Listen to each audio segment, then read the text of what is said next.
అయితే మాకు తెలియకుండా నా భార్య పేరు మీద హౌస్ ఈఎంఐ తీసుకున్నారండి.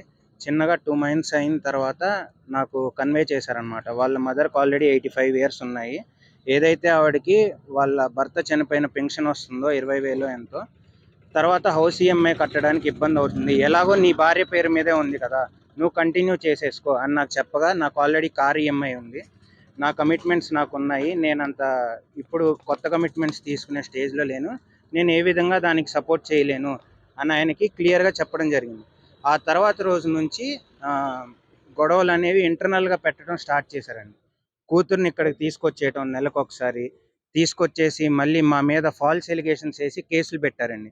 దిశ స్టేషన్‌లో గత గవర్నమెంట్‌లో ఉన్న అధికారులు ఇన్‌ఫ్లుయెన్సు, నీ సంగతి చూస్తాను, ఏలూరు దాటుతావా, పొలిమేర దాటుతావా, నక్కలోలతో కొట్టిస్తాను, ఈ విధంగా తీవ్రంగా దూషిస్తూ మాట్లాడుతూ ఉంటారు. మమ్మల్ని బెదిరిస్తూ ఉంటాడనమాట ఆయనకి నచ్చింది చేయకపోతే. నెక్స్ట్ ఏంటంటే, నేను మా ఆవిడని ఓటేయించడానికి ఎగ్జాక్ట్‌గా ఓట్ డేట్‌కి ఒక 3 రోజుల ముందు మేము భద్రాచలం ట్రిప్ వెళ్ళి, వాళ్ళ అమ్మగారు ఎవరైతే 85 ఇయర్స్ ఉన్నారో ఆవిడని కూడా నేను చేపట్టుకుని వెళ్ళి ఆవిడని ఓటుకి హెల్ప్ చేసి, ఇదంతా జరిగిన సినారియోలో నెక్స్ట్ డే ఇంట్లో చిన్న ఇష్యూ జరిగితే ఇమ్మీడియట్‌గా నెక్స్ట్ డే దిశ పోలీస్ స్టేషన్‌కి వెళ్ళి అక్కడ బ్యానర్ మీద ఉన్న సెక్షన్లన్నీ గృహహింస, కట్న వేధింపులు, ఈ సెక్షన్లు అన్నిటి కింద నా మీద కేసు నమోదు చేశారండి. కేసు నమోదు చేసి మా మీద ఒత్తిడి తీసుకొస్తున్నారండి. మొన్న కాక ఒక 3-4 డేస్ బ్యాక్ మా నాన్నగారి మీద దాడి చేసి మా నాన్నగారి మీదే కేసు పెట్టారండి.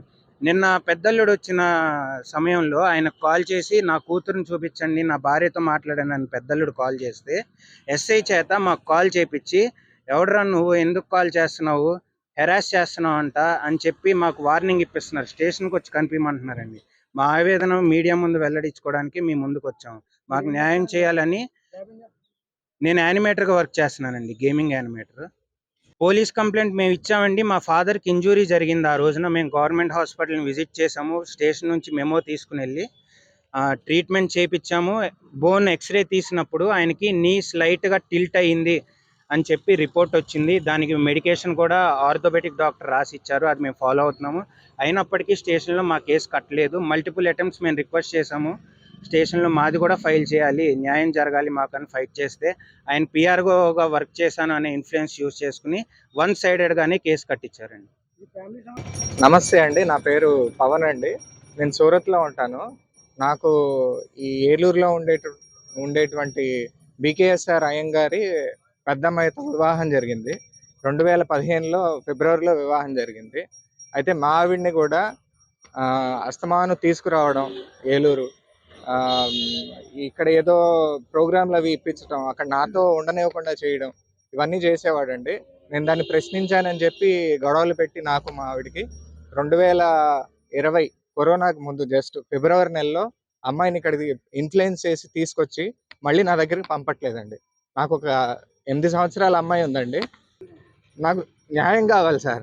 ఒక 4 సంవత్సరాల నుంచి మా అమ్మాయిని నాకు చూపించట్లా. మా అమ్మాయిని చూపించమంటే నువ్వు వాళ్ళతో ఎందుకు మాట్లాడుతున్నావు, నువ్వు వాళ్ళకి ఎందుకు చెప్తున్నావు, నేను చూపించట్లేదు అని బెదిరిస్తున్నాడండి.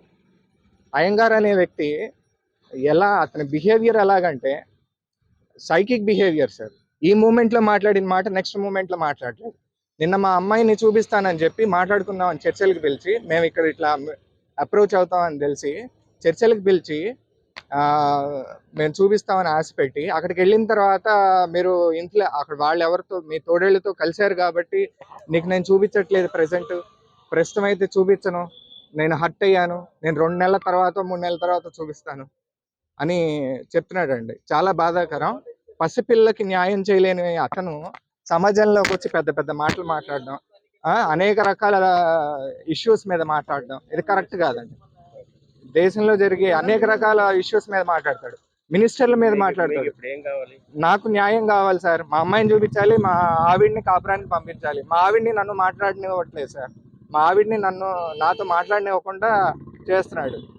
ఎన్నోసార్లు ట్రై చేశాను మాట్లాడదాం అని చెప్పి, గంటలు వార్నింగ్లు, నన్ను హెరాస్ చేయడమే తప్పితే మా ఆవిడతో మాట్లాడనివ్వట్లేదు, మా అమ్మాయితో కలవనివ్వట్లేదు. పసిపాప సార్, దాన్ని అసలు తండ్రి కాకుండా చేస్తున్నాడు. మా కుటుంబానికి ఎక్కడ అటాచ్ అవుతుందో అని తీసుకొచ్చేసి వాళ్ళ ఇంట్లో పెట్టుకున్నాడు. For more videos like this, subscribe Big TV channel.